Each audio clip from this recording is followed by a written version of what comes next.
we work at a place that is committed to finding outstanding people. A place that is committed to developing each individual to achieve their highest potential. A place where both professional and personal life matter.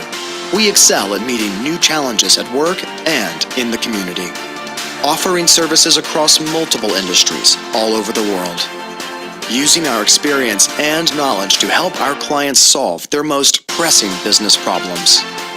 We believe in doing things the right way, aligning our actions with their impact on our people, our clients, and our communities, and are committed to pursuing sustainable policies aimed at ensuring respect for the environment. We turn disruption into opportunity, focusing on innovation in every aspect of what we do, while applying leading technologies and creative thinking to deliver on the promise of tomorrow, today. We are KPMG.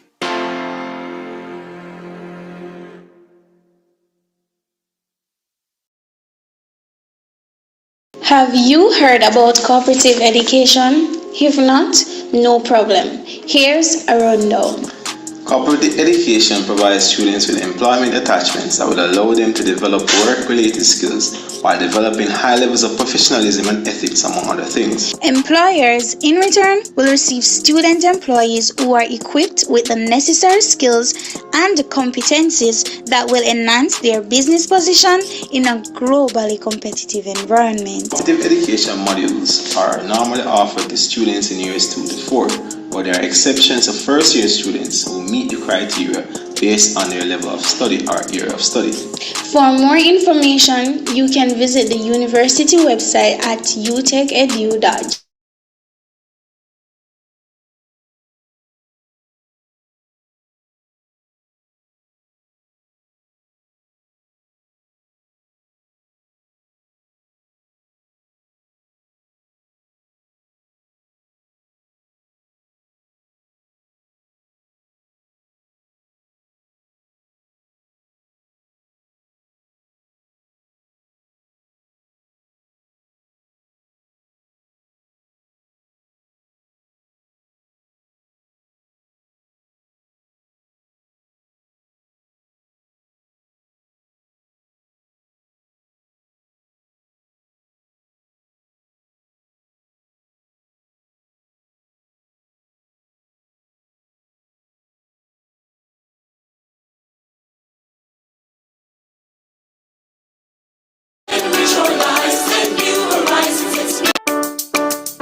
Let's build a future together.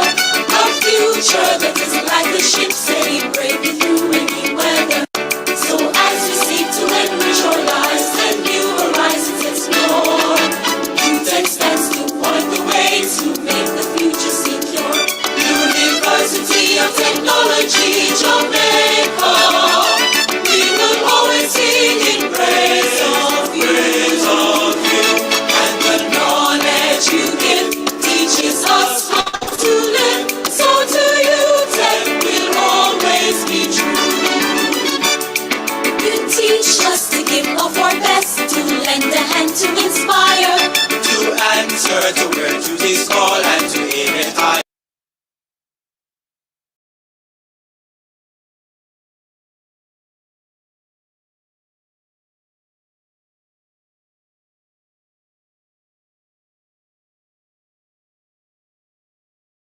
Good day.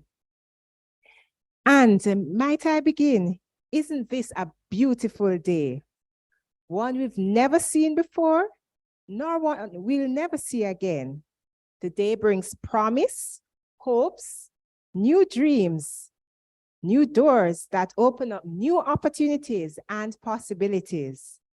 And of course, we cannot ignore that with each new day, there are challenges. However, today we will command our day. We will face our challenges like David, ready to conquer the Goliaths. Yes, we will think positively, look for solutions, embrace change, do things differently. change our perspectives.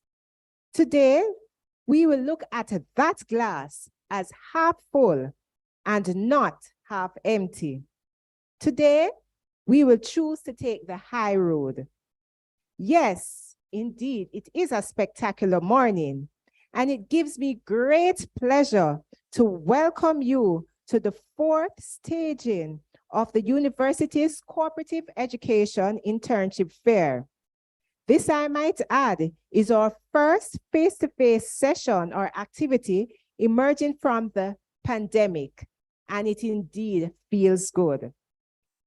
Permit me to acknowledge in their absence the leadership of the university, who are avid supporters of our program. And I speak of none other than our acting president, Professor Colin Giles, and our acting deputy president, Dr. Haldane Johnson. In our midst today are some special persons. Permit me to acknowledge and welcome our moderator, Mr. Vladimir Wallace. And I must say, one of the best in the business. Truthfully, I admire his flexibility and agility. Let us give him a clap. Dr. Campbell Shelley, our Associate Vice President of Quality Assurance, representing Dr. Haldane Johnson. Thank you for being here. Our guest presenter, Mr. Ricard Allen. And I must say, I'm quite impressed, sir, by your accomplishments. And of course, we'll hear more during his introductions. Welcome. Our sponsors, KPMG.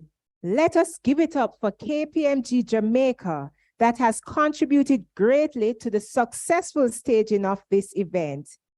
The team is headed by Miss Miller, who is a longstanding supporter and partner of the Cooperative Education Program. Our industry partners who are joining us via live stream, we applaud the renewed energy for the Cooperative exercise, evidenced by the multiple companies that have registered for today's event, and a significant number who will conduct their interview in coming days. I want to thank you for making yourselves available, and I do hope that you will find suitable candidates for your organization. Our school coordinators, the wider university community, friends of Cooperative, welcome and thank you for your support. Lastly, but by no means least, a warm welcome to our students whose presence in this room and mostly in the online environment is testimony of your interest in the wonderful opportunities that await you as you seek to network and gain relevant and related professional exposure to the world of work. I celebrate and encourage this zeal for becoming highly employable and competitive world leaders. I know you will make your mark in this evolving workspace. Let us clap yourself. In closing, I look forward to a very productive, fulfilling, rewarding day to all stakeholders. Thank you very much. And I will now hand over to our able Mr. Wallace, who will take us through the rest of the program. Do have a wonderful day.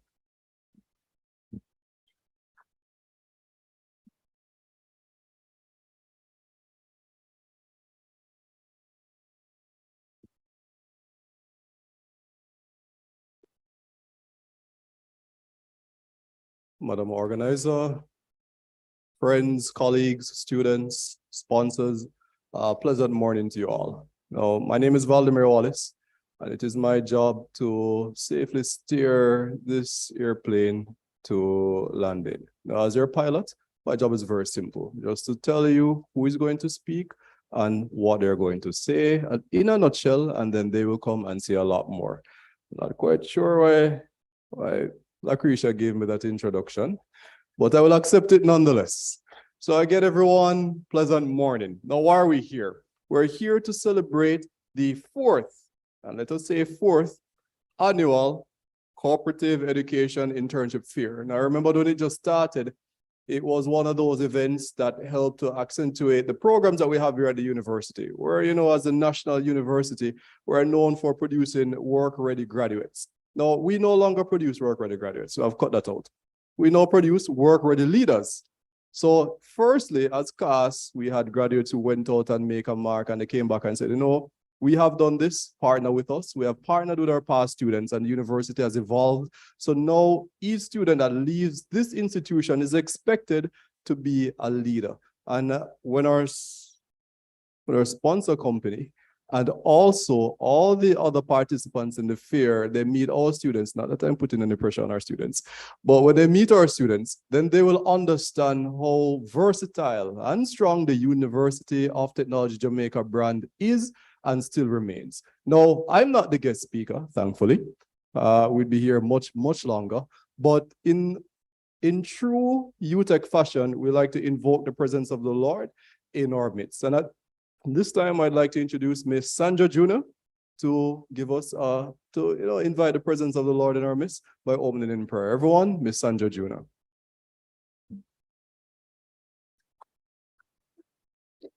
Good morning, everyone. Let us assume an attitude of reverence. Mighty God, I thank you for this another day that you have allowed us to see, that you have woken us up in our right minds. I thank you, dear God, for the opportunity to present this event for the benefit of our students. I pray, mighty God, for the direction of the day, that everything that we'll do will be done to your name's honor and glory. Bless each and every one here today, mighty God, and we give thee thanks for all the opportunities that will become of this event. Thank you as I give you thanks in your name. Amen. Thank you, Ms. Juna. No, I almost forgot to welcome those who are viewing this event online.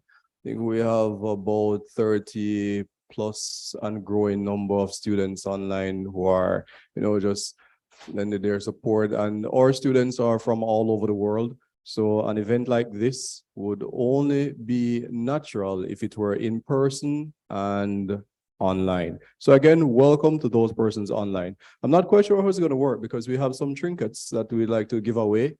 I'm not sure, how do we do this? Do we do the hand up on Zoom? Or do we do on Instagram? Or we'll figure it out. We'll figure it out. But while we're figuring it out, we have heard a lot about co-op education. We have heard a lot from the programs and courses that we have done. We have heard that KPMG is the sponsor of this event. And we have heard that we have an illustrious guest speaker who will give us some words of wisdom. But if I were to take it back to basic, what exactly is cooperative education and why are we here? And I think there's no better person to do this than Dr. Haldane Johnson, who is unavoidably absent, but he's represented by the able Dr. Campbell Shelley, who will come and bring greetings on his behalf and also explain to us a little about cooperative education. Dr. Campbell Shelley, over to you.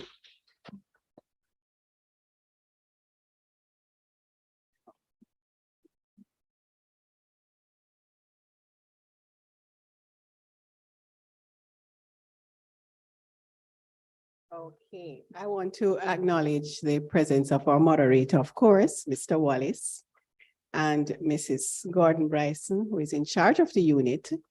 Also, our guest speaker, Mr. Allen, we're going to hear more from him later. Our sponsors, our students, our employers, I really want to wish you a very, very, very warm welcome and good morning.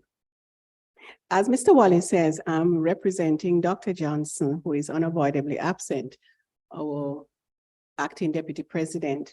But before I read his greetings, I too want to just add my commendations to the organizers of this fair.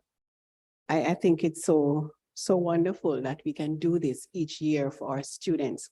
As we know, the Cooperative Ed program is an integral part of the fiber of UTech. It has been long-standing. And we are proud to say that it's not just UTech that thinks that way, but across the Caribbean and worldwide, the impact of our Cooperative Ed program has been felt. So I'm really happy to be associated with the program. Dr. Johnson wanted you to know that, and I'm going to read the script. I'm elated for the opportunity to bring greetings on behalf of the leadership of our university and to present an overview of the Cooperative Education Program on this, the fourth staging of the Cooperative Ed Fair. Cooperative education is one of the flagship training programs of the university that has been benchmarked against international standards and which focuses on developing students' employability skill sets prior to graduation, as well as enhancing their employment outcomes. Furthermore, the program is regarded as having strategic importance, given its role in assisting the university to achieve its current vision of being a premier university in the Caribbean for work-ready leaders. And please note leaders, not just graduates, as Mr. Wallace reminded us. For employers, the Cooperative Education Program has also proven to be highly beneficial. Employers gain insights into the skill sets of our soon-to-be graduates, are provided with critical short-term assistance in the workplace, and are often able to identify and secure the skill sets they need to enhance their business positions in a globally competitive environment. Students who participate in the program, they benefit in a number of ways, namely, experience real world application in theory and enhance use of relevant technologies. Insights on career management, that is better understanding of career choices and goals. Opportunities for improved marketability, leadership development, and professional networking. And finally, there's also enhanced soft and interpersonal skills development in communication, team building, problem solving, critical thinking, emotional intelligence, and cultural awareness, quite a bit. Corporate Ed is unique in its approach to learning as it seeks to integrate classroom learning with relevant on-the-job experiences which are related to students' work, course of study, and career goals. Some key characteristics ascribed to the program are: 1, job functions, projects, and assigned tasks must be commensurate to the student's level of training. 2, authentic learning must occur based on predefined agreed learning outcomes.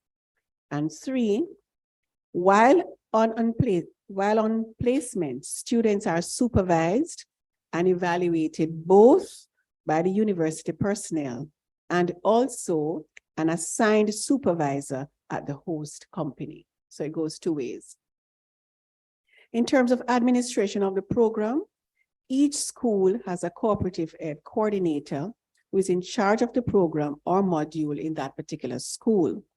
He or she is assisted by other lecturers to ensure the smooth implementation of the module and the monitoring of our students as well.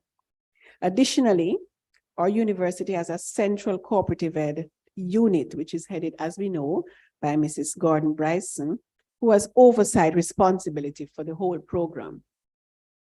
The unit seeks to ensure that the policies and procedures governing the program are standardized across the university and that our students and employers are aware of them by way of the student and the employer handbooks. The cooperative program also works with industry with the goal of securing placement opportunities for students across all disciplines.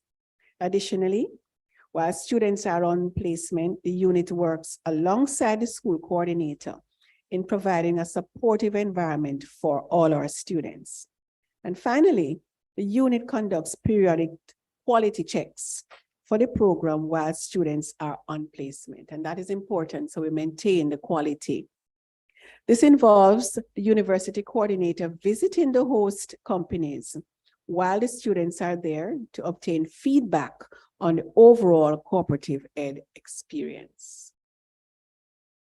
There are several modules that fall under cooperative ed, and these would include internship, and that's mainly with the health-related programs. And then we have work experience, practicum, professional practice, and industry placement. Depending on the academic course of study, the placement could be between 240 and 480 hours, and it's normally done 1 year in the student's specialization. So this, the fourth staging of the Cooperative Ed Fair, is a commendable feat, given the immense challenges and changes brought about by the COVID-19 pandemic. At a university, and should I say at this university, we observed, we pivoted, we moved full speed ahead as we sought to maintain our relevance and competitiveness as an institution by, among other things, ensuring that our students are able to adapt readily to the changing workplaces. We can proudly assert ourselves as remaining a viable learning modality, providing opportunities for our students to embrace work in person or in blended arrangements. And finally, the theme, Gen Z and evolving workplace, making your mark, is critical at this time because work and workspaces have changed, as well as the generation of students and future workers. The employers need to understand that current generation of future employers and future employers need to understand the environment in which they are heading. It is an opportunity for mutual reality checks and understanding. I close by thanking all our stakeholders for collectively making this a successful event. And we anticipate many worldly and widely engagement in the coming months. I thank you.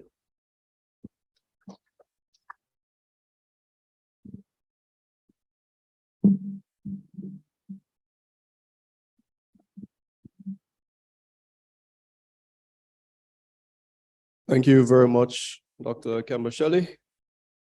I did say earlier that we have some trinkets to give out, but before we touch on that, for those of us and all of us who listen keenly to the presentation, you'd have noticed that the emphasis was placed on future employers. Now, we don't view our students here as future employees. We view them as future employers, those who would go out and make a mark in the world, change the world if you have to, or at least make it better for the person who comes after you. Now, I must tell you that I am fascinated by the Gen Z group. And why am I fascinated is, if you do marketing and you do strategic planning, then you would have to, plan for various segments. Now, when it comes down to the age group, it's very different. I remember someone saying that Gen Z, which would be, if I'm not mistaken, it would be somewhere between 16 and about 26, 27, somewhere around that time period there. Right, they don't work hard. And in the forum, it's weird because all your life you've been told that you must work hard. I said, Gen Z, they don't work hard. So automatically to me, that they're lazy. Because if you don't work hard, then you must be lazy. There's a new term now, and it's called working smart.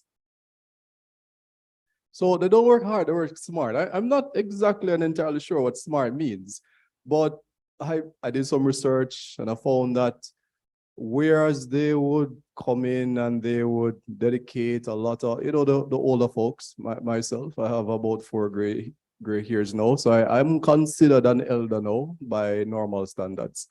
And I've noticed that they place a lot of emphasis on self-development. And that's one of the things that I really admire about this particular grouping, because a number of older folks, yours truly included, you'd go in and you'd work really, really hard and you build an organization, you help the organization grow. These days, it's not just about helping the organization grow. Gen Z represents one of the best generations that embodies the idea of continuous development. So whilst they're helping the organization to grow, they themselves are growing and developing.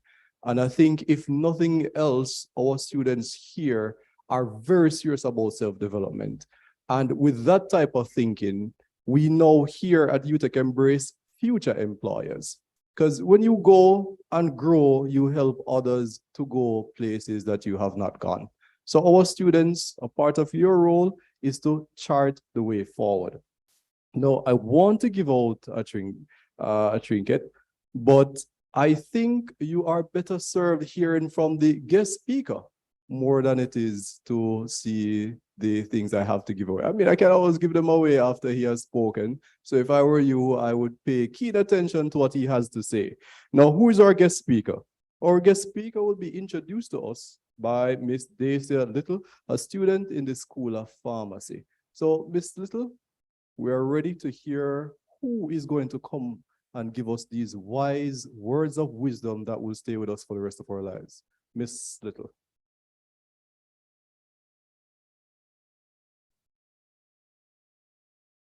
Good morning, everyone. Good morning to our stakeholders, our sponsors, and to you, our students. We are so glad to have you here in this fair. So today I'll be introducing our guest speaker, Mr. Ricardo Allen. Ricardo D. Allen. Mr. Ricardo Allen is the founder and CEO of One-on-One Educational Services Limited, the Caribbean's most prominent online edtech company. Its award-winning learning management system continues to allow regional institutions, companies, governments, and individuals to develop personalized online, on-demand, and leading-edge learning solutions. While at the helm of One-on-One, Ricardo and his team have led the company through various rounds of financing, partnerships, and acquisitions, raising over $200 million in private equity funding.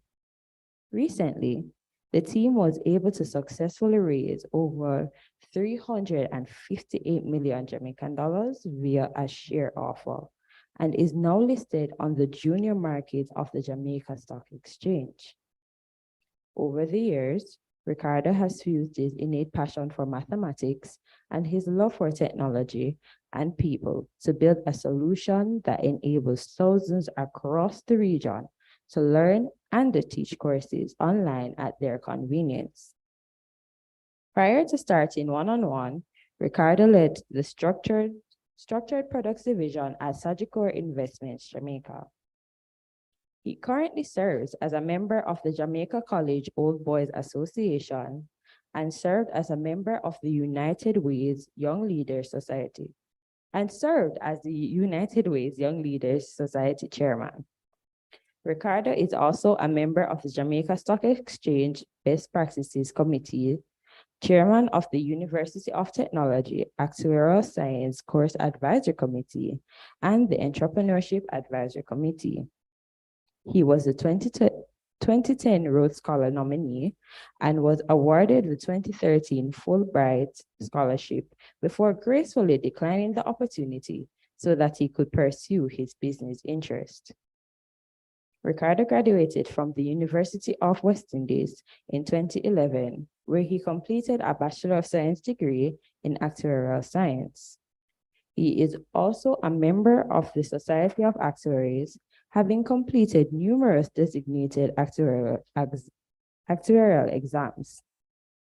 Ricardo is the proud father of 2 daughters and prides himself on being a super big brother and compassionate husband.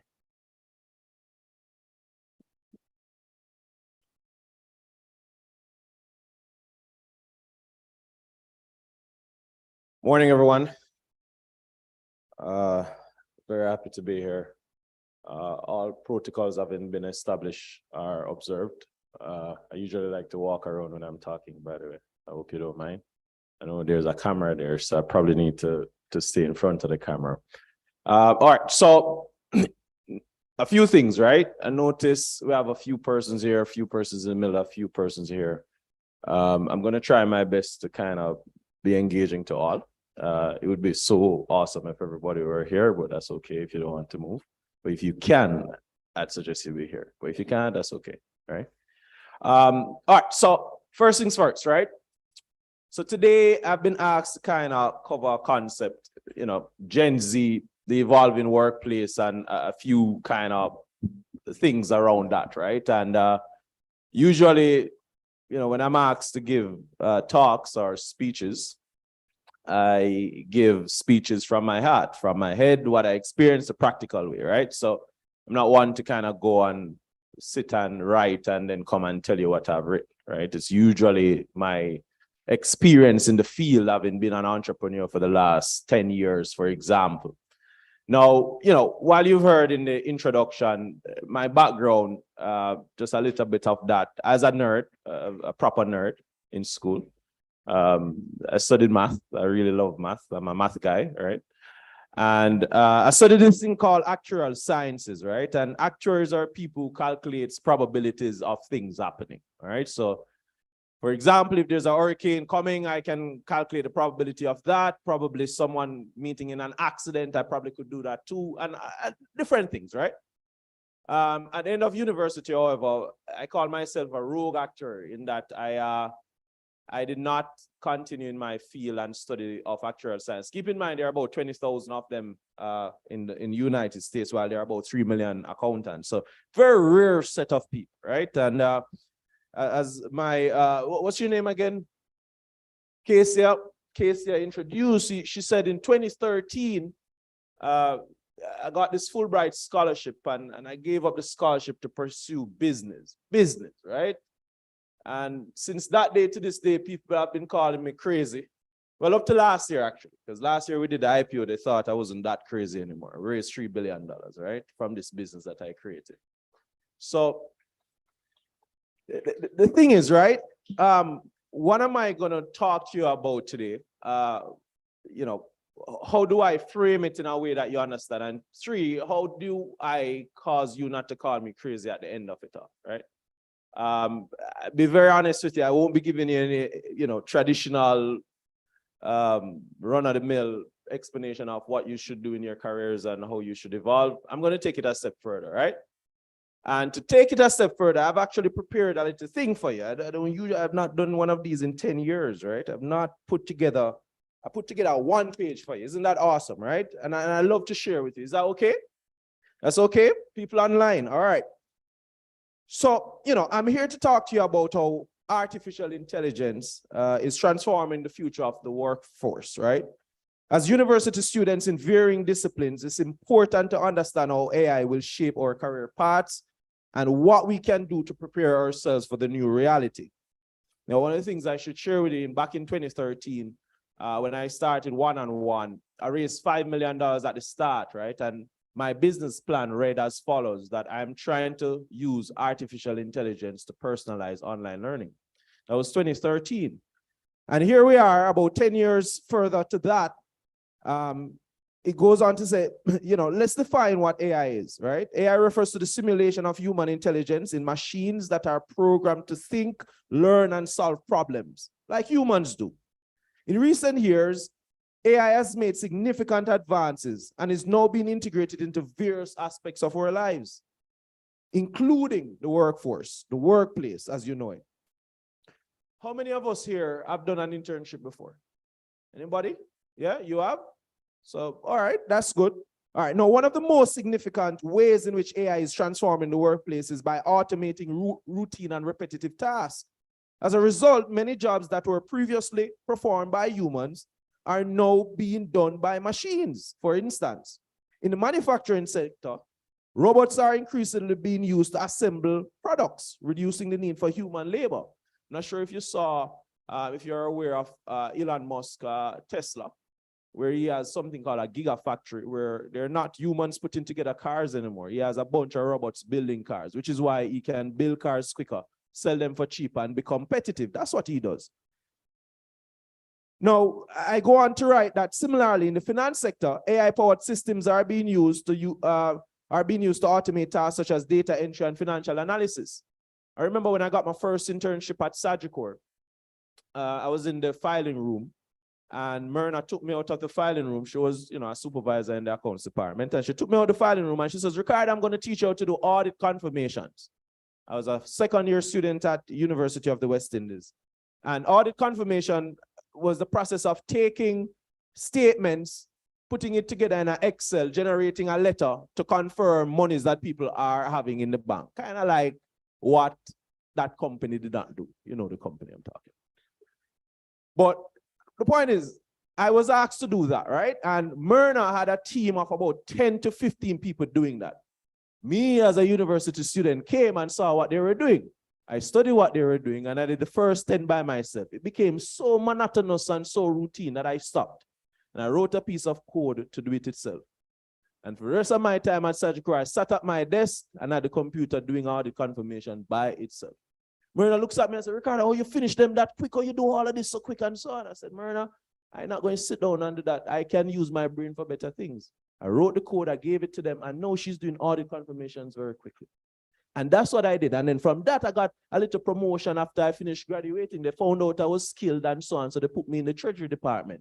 So I could make what's called financial products. Financial engineering is the concept of using math to create financial products. So what I did for Sagicor is that I took $100. Anybody have $100?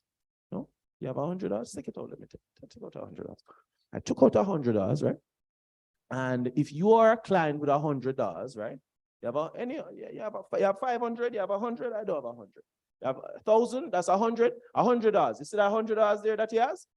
My job at Sagicor was to take that $100 from you as a client, and using a bit of math, I took $90 out of that money, yes?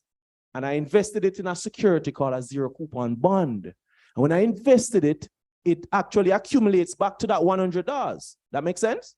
So I take 90, I put it down, I get back what? 100. But then where's the other 10? Nobody can tell me where's the other 10? Huh? No? Huh? Sagicor gets it? Actually, no. I took $1 for Sagicor and I said, Sagicor, you hold on to this. And I took $9 out of it and I went to Wall Street and I invested in something called call options. Call options is a way to own a stock without actually buying the stock. It's the right to buy a stock in the future. So I took $9 and I went to Wall Street and I said, give me $9 worth of call option on these stocks. And it was the healthcare sector at the time. And when I did that now, anytime the stock went up, you had the right to buy it. But if it goes down, you don't exercise that right. So therefore, I was selling products that gave people big interest without ever losing the money, because the 90 always get back to 100 and the 10 give me more. And if it doesn't give me more, I don't do it. So Sagicor made a lot of billions of dollars, right? Over a 3-year period where I was there. And then I got a Fulbright scholarship and, I quit my job and decided that I was going to make math videos for people. I'll tell you about that. But, getting back to my speech, right?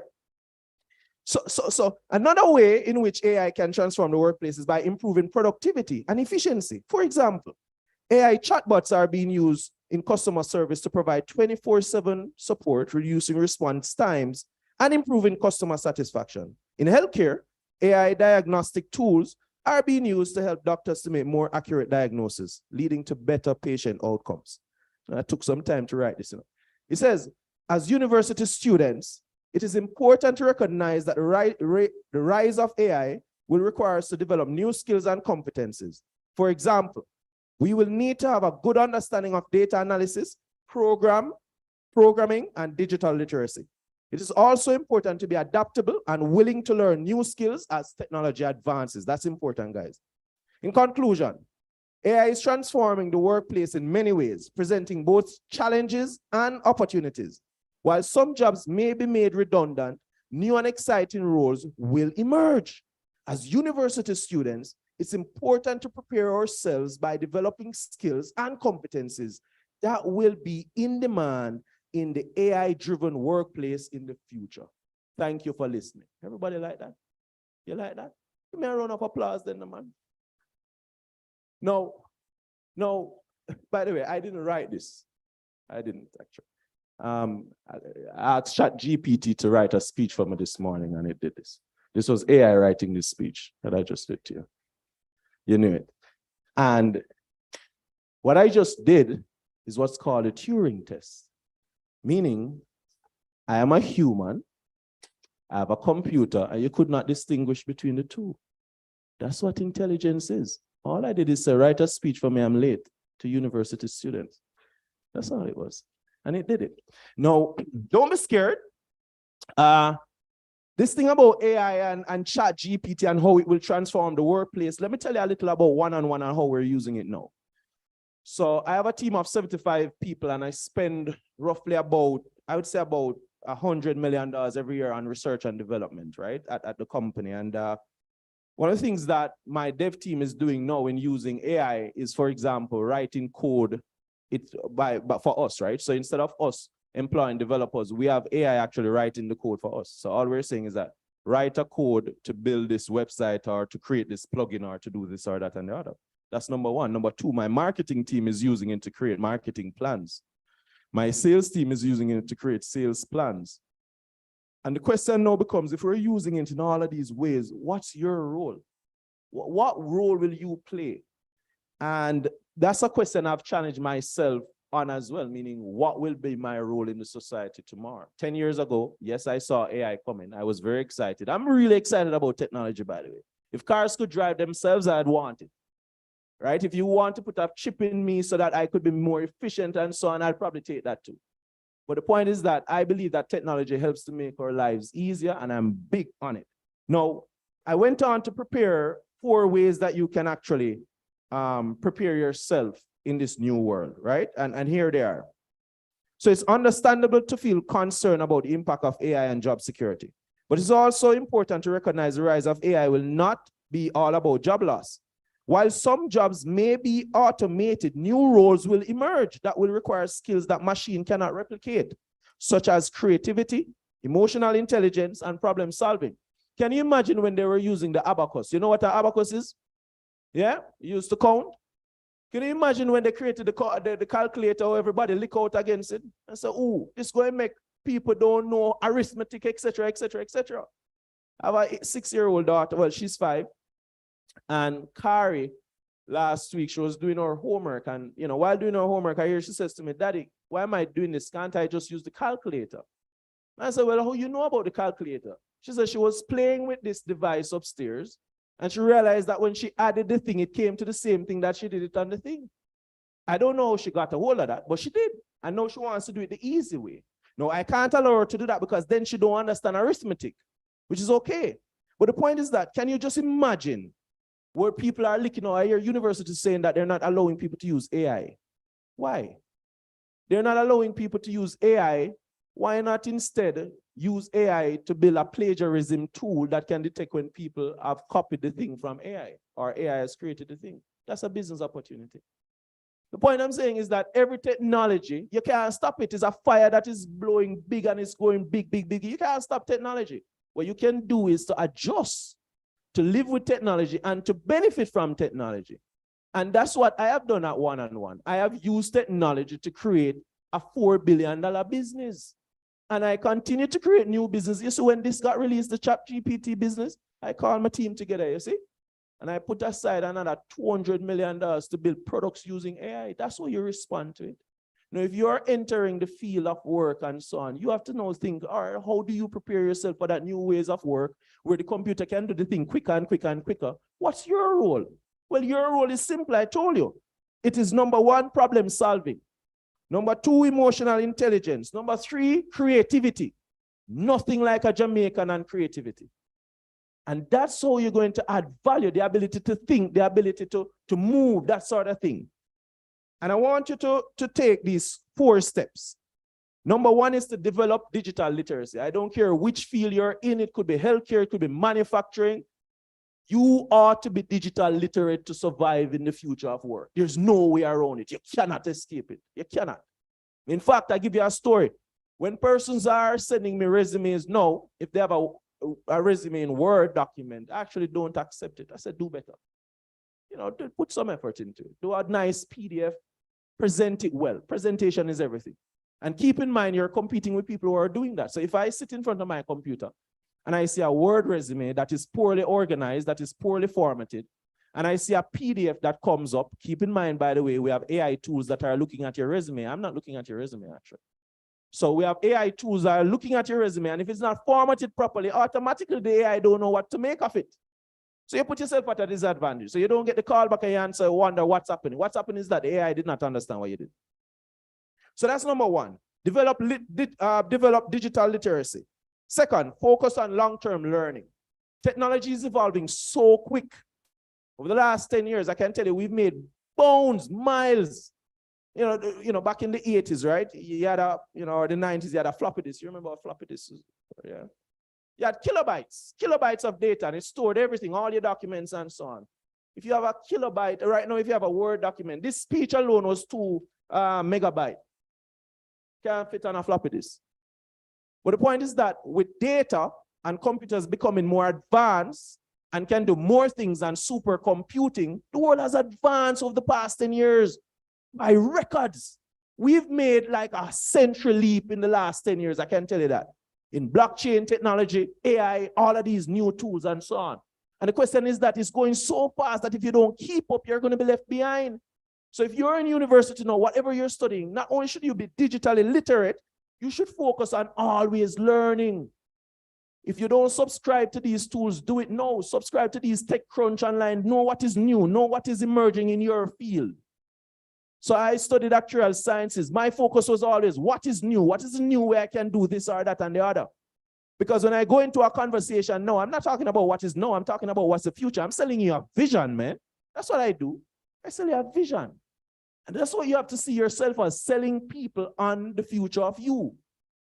And the only way to do that is to keep up to date on the things that are now, the things that will become, so you're prepared. You can go and study and do all the things you need to do. I tell people all the time that while I admire teaching and so on, because many people actually think that I'm a teacher, I tell them all the time that I would actually not go to university to learn how to teach.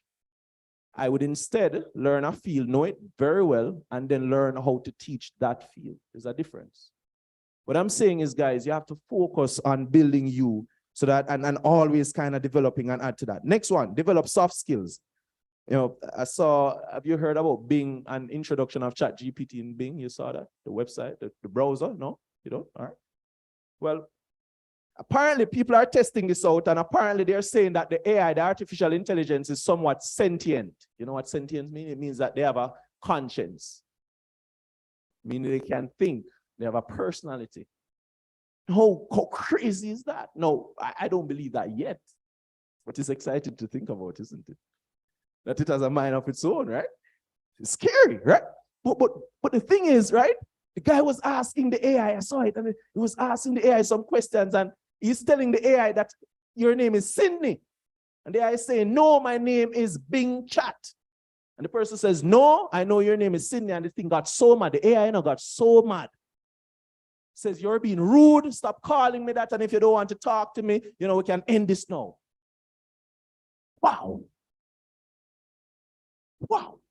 That's amazing, right? Now, the thing is, soft skills is something that humans have.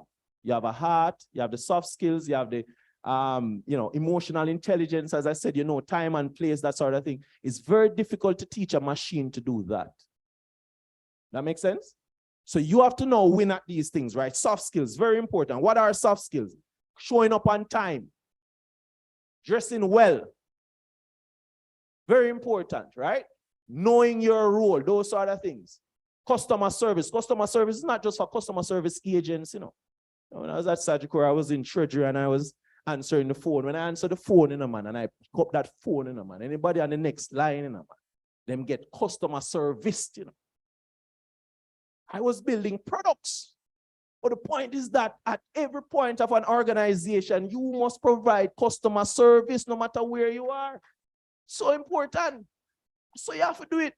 So no, that's a soft skill that we need to learn. And so these soft skills you can take, it says here, while machines can automate routine tasks, they can't replace human interaction and emotional intelligence. Developing soft skills such as communication, leadership, teamwork can set you apart in an AI-driven workplace. It makes you a leader. So it's going to set you apart, it makes you a leader because you will always need the human touch. Robot touch all you want. It not feel like my personal touch. That makes sense? Very important, right? And the last one is that pursue specialized training. With the emergence of new job roles, specialized training programs are emerging to equip individuals with the necessary skills. Pursuing such training can help you stay ahead of the curve and prepare for future job roles. By this, what it means is that, for example, I can tell you now, I'll be taking a course in MIT this summer in AI and machine learning, some deep learning stuff, some advanced stuff. And some people would think that, Ricardo, why are you bothering with this now? You have all of this thing, you have accomplished so much, why are you doing this? Again, you have to keep ahead of the curve, else you guys going to come and take my job. I'm only 30, I have a 20 years run, so I have to keep ahead. You understand the point? Some people look surprised when I tell them my age. But yeah, you have to stay ahead. And how I plan to stay ahead is just to specialize. So every new thing that comes up, you specialize. So this thing about Gen Z, as our moderator said, you're very, very, I would say a very special bunch. You want it now, you want it on demand, you want it when you want it, how you want it, you dictate how things should be. You're not staying at the jobs any longer, by the way. In the past, I used to expect people to stay 3 years and they say, look bad on your resume if you move so often in 10 years. Frankly, I still look at it away if I see in the past 5 years you've gone to 5 different companies. That's me. However, it is becoming so prevalent that is now the norm. And I'm saying you have control now because there's so many opportunities. The world has become so global. You're not just being educated and trained to work in Jamaica. You're being educated and trained to do global work. Any one of you right now can go online and get a job anywhere in the world. It's quite easy. Go on Upwork. You get paid $20 an hour, $30 an hour, $40, $50 an hour. That's where the world is going. And the question is that, how do we prepare you for that world? Well, we have to focus on these things. But you have to also focus on yourself. You have to build yourself. You have to be committed to growth, always growing. And it's a mindset change. That mindset has to be a growth mindset. It can't be a fixed mindset. And by growth mindset, what I mean is that you have to see it, you have to believe it, you have to know you can achieve it. And you have to do it. And the question is, when is the best time to do it? Well, no. No is the best time to do it. In conclusion, guys, I tell people that I'm just a little boy from Trelawney who grew up in a place called Calabar who walked barefooted to school. Back in 1997, I came to Kingston. I saw a stoplight the first time in Kingston. I went to a KFC in Kingston the first time. And, I grew up in a place called Auguston, down there. Auguston. And my first job was actually a janitor. I was a janitor at a supermarket while attending JC. And they used to call me Red Boot because I used to wipe the floors at night and then go home. And all my friends at school would laugh at me and say, boy, they would have never do that. When the past, because it used to be below Halfway Tree down Hagley Park Road on the left-hand side. I can't call the name because I was only 13. I used to do all of these odd jobs and so on. And then I got promoted from a janitor. I became, what you call that now, bagpacker. And then after packing bags, by the way, that was awesome, because I used to make a lot of money there too. Because I used to offer personalized service when the big clients come. I used to ask them for the grocery list, so I prepare the grocery the next time when they come, it's already packed. That's the service I used to offer. I used to get money. I sent myself to school, then I went to university. I went to GAC, obviously. Went to university, got a few scholarships, graduated top of my class, and I went into the working world, but I didn't stop there. I went on to create something that many people thought, as I said, I'd made a mistake. Many people thought, why didn't I just go to university, take the safe way out, take the safe way? Well, I guess I Gen Z them too. Because what I did was to take my future into my own hands, having the confidence and the perseverance to just do it and get it done. It wasn't easy. Started out raising $5 million, built a company in 2016. I ran out of money, started trimming myself, sold my car, sold my house, sold everything I had. Everything I had, I sold. My wife came from overseas. She wasn't my wife at the time, but she came down and she wanted me to just give up. And I understand. Many people wanted me to just stop, and I understand too. But then COVID happened, and everybody needed to learn online. And I was the person who had all of the technology and things that you need to learn online. And as a result, every government in the Caribbean, every student and so on had to interact with one-on-one in one way or the other. So I'm saying, plan as you may, where everything you do is a risk. But risk, the higher the risk is, the higher the reward. And once you are committed and you do it and you stick to it, you will get through. Thank you so much for listening to me today. I enjoyed it. I hope you have a very wonderful day. My name is Ricard Allen, guys. Bye-bye.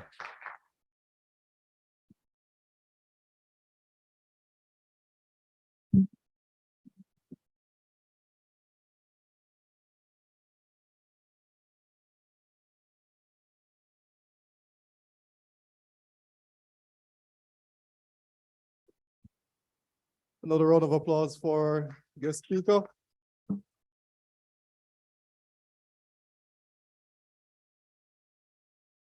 Now, to put it into perspective, not many of you would know what a Fulbright scholarship is. Oh, it's a three-piece KFC meal. It's a really, really big deal. Now, if someone can reject a Fulbright scholarship and decide that this is the path I want to walk, somebody like that is walking in the hollowed halls of greatness. And when you listen to his speech, you can't help but say, wow. I was fascinated by many things, including having to sell all his assets. And every friend saying, and future wife saying, stop. But you know, when you're committed and you're driven and you're hearing it not from an AI, but from a human being, especially the fact that it worked out. Now, for many of us, we believe that if the first thing doesn't work out, and if you don't take anything from the speech, take this. If the first thing didn't work out how you want it to work, don't stop. Right, Mr. Allen? Don't stop. You can repackage it. You can retool it. You can Gen Z it. You can do whatever you want to do with it. But find a way to make it work. And it's kind of phenomenal. It's kind of phenomenal. You're sure, Mr. Allen, you're sure you're not a robot, like an AI or... Because some of the things he spoke about, they seem a little like things you read about in books, for those of us who still read. I hear this new thing called an audiobook. I'm not sure how it works, because the word book to me means to read. So to listen to the book, it's strange. It's like driving a car, but the car is driving and you're not driving it. But that's for a different time. So I did promise that we had some trinkets to give away. And the first one goes to anyone in this room who can tell one of the 4 things. Our guest speaker listed 4 things that we should be keen on. We should focus on. These are things that will help us to develop. If you can name one of the 4, you will get a prize. All right, I see more than 4 hands up, but I saw your hand in the back first. Yes. Develop soft skills. And what is an example of a soft skill? Beg your pardon? Customer service. All right, you have a prize here. And I saw another hand. No, you can't give me soft skills now, you know. All right. Beg your pardon? To become digitally literate. All right. See, I know everybody was paying attention. I was there writing and listening and paying attention as well. But Mr. Allen, I can't thank you enough for the words of wisdom that you have bestowed on us. Those who are older and younger can learn.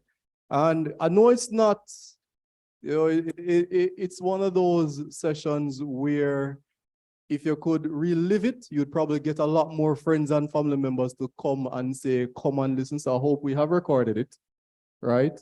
He didn't claim copyright, so we can use it. But I'm now going to invite Miss Hibbert. Miss Hibbert, to present a token of our appreciation. Now, I know it's just our small way of saying thank you for helping to change our lives.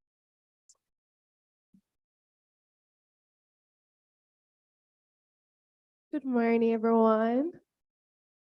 Good morning, Ms. Allen. I am fine.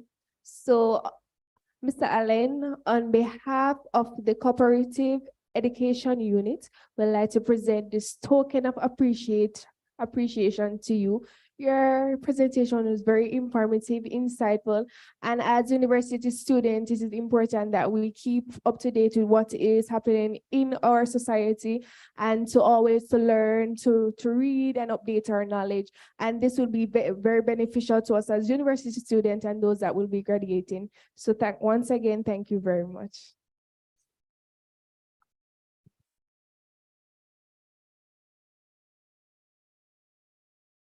Thank you. Based on the quality of the speech, I was asked to allow a 3-minute Q&A. Seeming like they just can't get enough.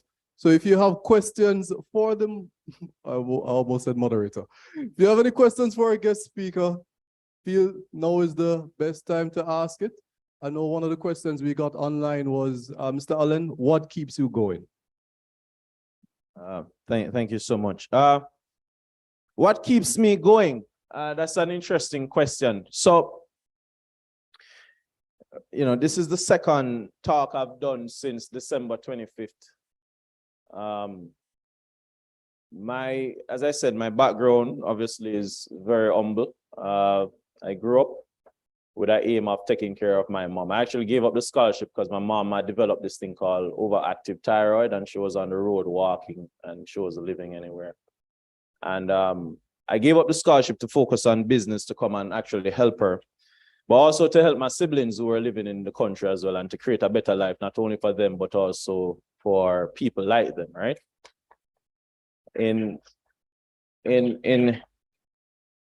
On December 25th, my mommy would have gone up in 2015 to chase a better life. She would have gotten married, she bought a house and all of that.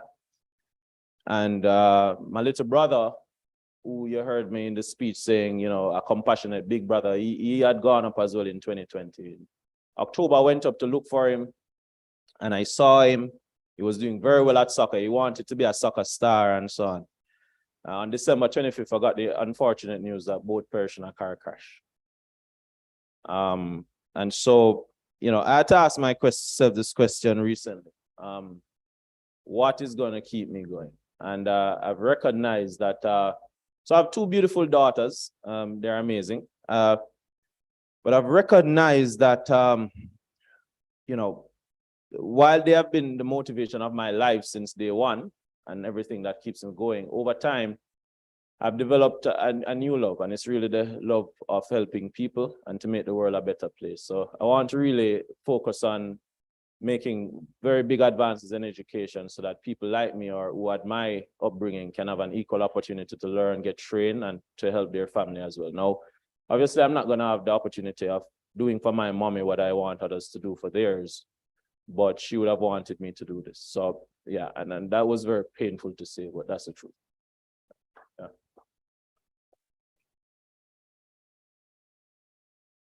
Any other question? Thank you, sir.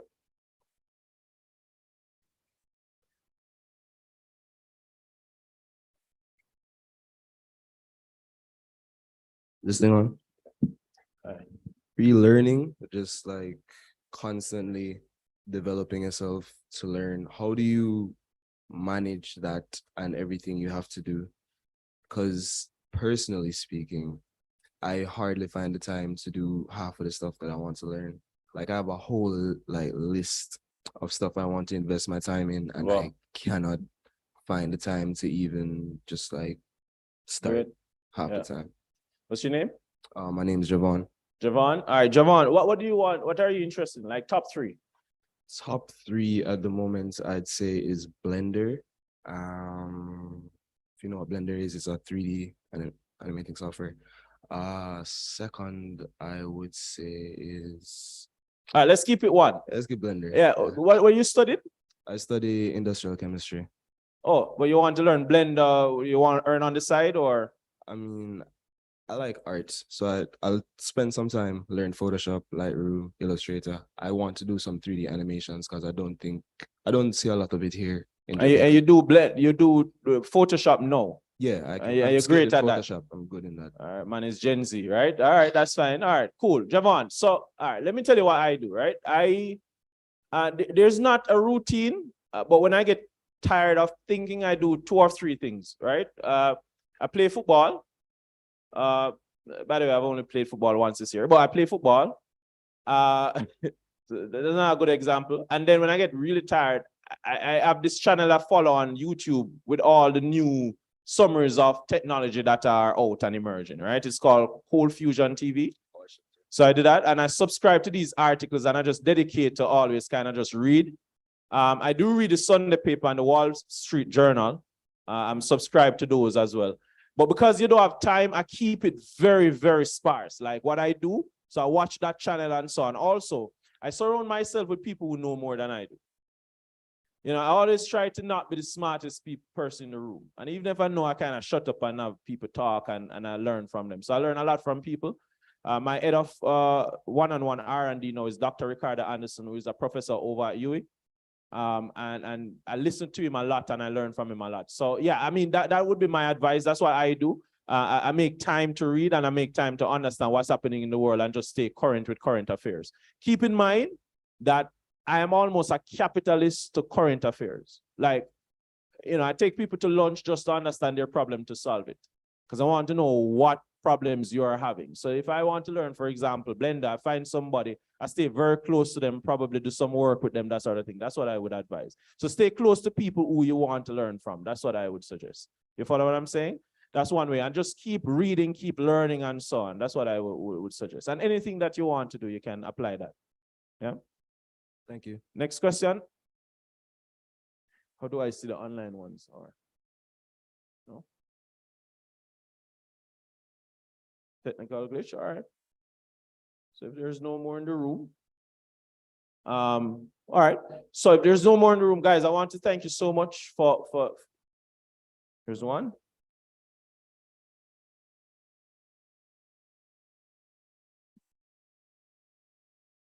What would be my most important advice to you guys? Man, that's a big one, man. All right.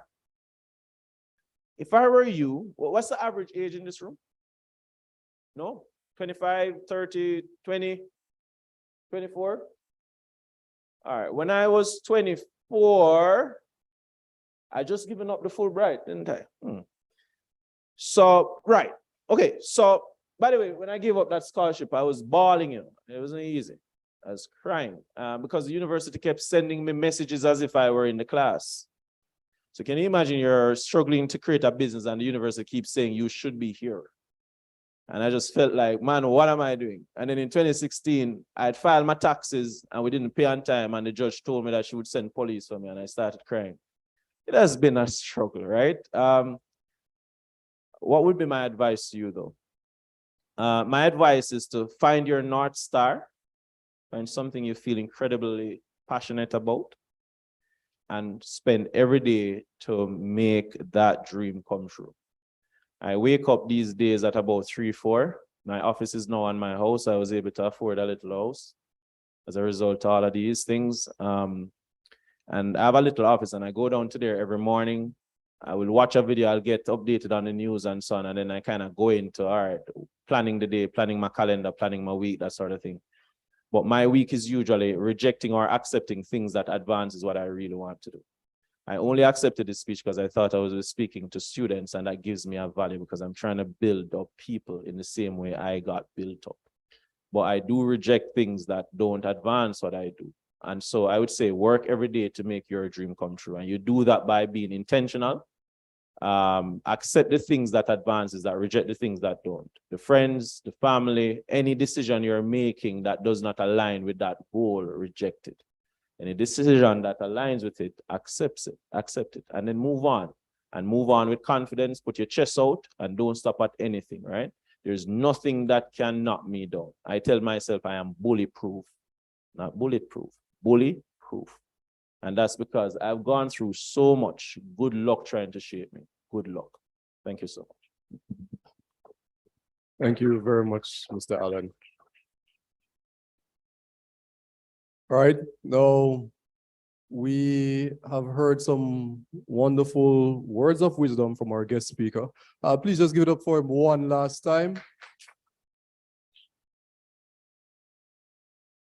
And as we bring our proceedings to a close, before we end, we would like to give our main sponsor, KPMG, an opportunity. They have a segment here, the sponsor segment, and I know a number of persons kept asking about it. What is it? What will happen? I could not say anything, but I don't want to spoil the surprise. So now that we are here, I now hand over to our sponsors to take us through the sponsor segment. Give it up for KPMG.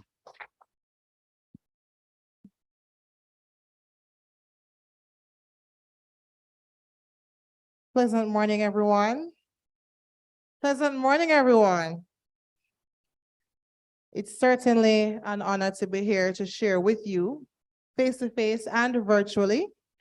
I must say that KPMG really has a long relationship with the University of Technology, and in particular with the co-op units. And so when we heard about the internship fair, certainly we had to participate. And this year, we are sharing with you as the main sponsor.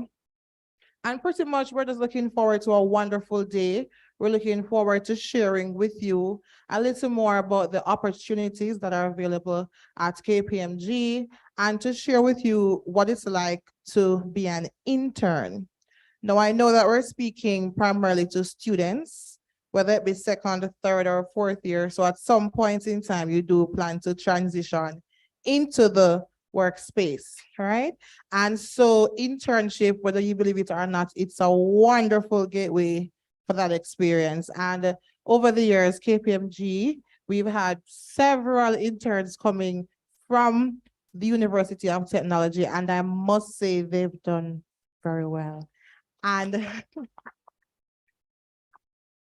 I would love to call the names, but it's quite a lot, but I kid you not. They've come into the workspace, they've learned so much, and they've realized growth in all areas, professionally, personally. And there are persons who, they came in as interns and they're still there, and they're now in a manager capacity, director, and pretty much we expect nothing less from you should you come to KPMG. Now, let me ask, I know a lot of persons are online, but for the persons in the room, are you familiar with KPMG? Yeah, who said yes? All right, fantastic. Javon. All right, so what do you know about KPMG?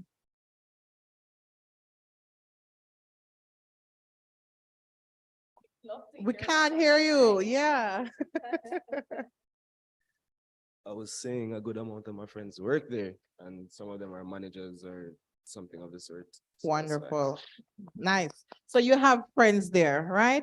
And certainly when you hear KPMG, the first thing that comes to most persons when I ask that question is, we're an audit firm, audit. But certainly we are a lot more than that. And even though this is just a sponsored segment, if you look, you'll see that we'll be doing a special presentation in a few minutes. And I have some key persons here with me who will be telling you a little bit more about KPMG, right? Certainly, we are a global organization, which means should you decide to migrate and probably go to the US or go to another Caribbean island, who knows, you will find us there. All right. Now, I'm going to share just a few tidbits with you. So it's not only about audit, but certainly as a professional services firm, we provide audit, tax, and advisory services. And Jamaica, we have a very unique opportunity here because we also provide outsourcing opportunities, which you will hear about soon. And so we are hoping that every single student here today, you will be you'll be challenged to participate in an internship program. And if you fall within the field that, KPMG really will be able to take on some of you, so maybe an accounting student, an IT student, who knows, a marketing student, a computer science student, an HR student. I did HR and I'm a KPMG, right? So who knows? But certainly at the end of our presentation, I'm hoping that I will find several of you coming to us to just explore the opportunities that are there, all right? Now, KPMG in CARICOM is what we're called, and pretty much it's an integrated set of firms. So we have the office in Jamaica, 2 offices in Jamaica, Montego Bay and Kingston. I'm from Montego Bay, and my colleague here, Carrie Ann, she's from Kingston. We also have an office in Trinidad and Tobago. And we have 2 offices in Barbados and the Eastern Caribbean. So one is in Barbados and one is in St. Lucia. All right. And together we work to serve the needs of our clients. So without any further ado, I'm going to allow Carrie Ann to just do some giveaways because we have some treats for you. I know you like to leave with something. And after that, I know we're going to conclude the session formally, but certainly, as I said, I have 2 colleagues here with me who will be sharing a little more with you about the KPMG experience and what to expect. All right. Thank you, Nicolette. So now that the lecture is over, it's time for some quiz questions. So here we go. Now, Nicolette mentioned that we are a professional services firm. What are some of those professional services that we offer as KPMG CARICOM? You're going to head to the mic, and we want to hear your answers loud and clear. And we have another hand on that side of the room. Head to the mic as well. Just 2, because we're going to lift our faith and believe that that brother on that side of the room also has answers for us. So tell us your name. Hi, my name is Mrs. Kadeen Mitchell. Hi, and I'm from Skit. I heard tax services, as well as auditing services. Auditing services. Give her a round of applause. So we have your prize. Could you help us, Danique? I believe we have something just for you. And the gentleman is up next. And as he makes his way to the microphone, there are a few other services that we offer as KPMG CARICOM. Yes, good morning. I'm Ian Gale. Good morning, Ian. From the Faculty of Law. Yes. I heard consultation. You heard consultation. Kind of. Advisory services is probably what he's taking a stab at. Anything else? I heard tax as well. Yes. So it's the 2 All right, we're not going to be mean. Yes, we do offer advisory services. Come on down, like the price is right. All right. And I believe we have something for you as well. So Nicolette, our talent acquisition manager, will make that presentation. Thank you, Ian. Now, of course, with this integrated approach as KPMG CARICOM, we have offices in other islands apart from Jamaica. Is there, and I see the gentleman in the back looking up, what other islands can we find KPMG CARICOM within? A hand there, nice, strong red top. And you look iffy, but I think you have it. Head to the microphone. Tell us your name. Hi, my name is Hartley, and I heard Barbados and St. Lucia. Barbados and St. Lucia, and she is correct. We do have offices there. Come on down, Nicolette will be giving that to you. And he took notes, so I'm confident. Tell us your name. Good morning. My name is David Fuller. Dave Fuller. Oh, Dave Fuller. Yeah, Dave. What faculty? Fells. Fells, all right. I heard Trinidad and Tobago. Trinidad and Tobago. And he is correct. Give him a round of applause. And in the interest of time, because we do have our presenters, they're going to be telling their story, their journey, and we're going to hear a little bit more about the Jamaica Extended Support Services. Thank you. Congratulations to all our winners. You did very well. You listened well. Sound like the lotto, right? Give him a round of applause. Well done, well done, well done.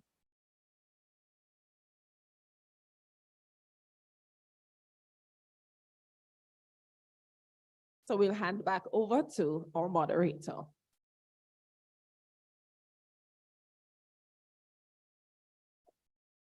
All right, thank you, ladies. Thank you very much. So we have safely descended and the plane has landed. We are now at the point where we have to say goodbye. Well, at least goodbye to me and hello to your next set of co-pilots from the Cooperative Education Unit and from KPMG. Now, in wrapping up, it has really been my pleasure being the moderator this morning. I look forward to these events so I can get to know a little more about the persons I'm speaking to, because it is my task to learn from you as much as you can learn from me.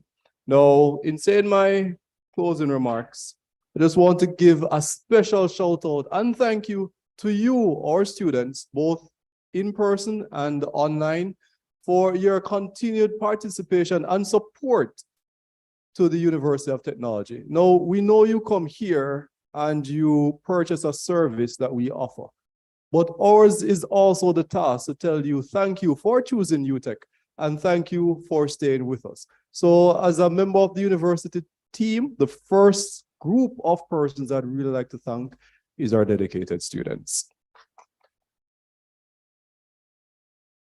Next, I'd like to thank our guest speaker, Mr. Allen.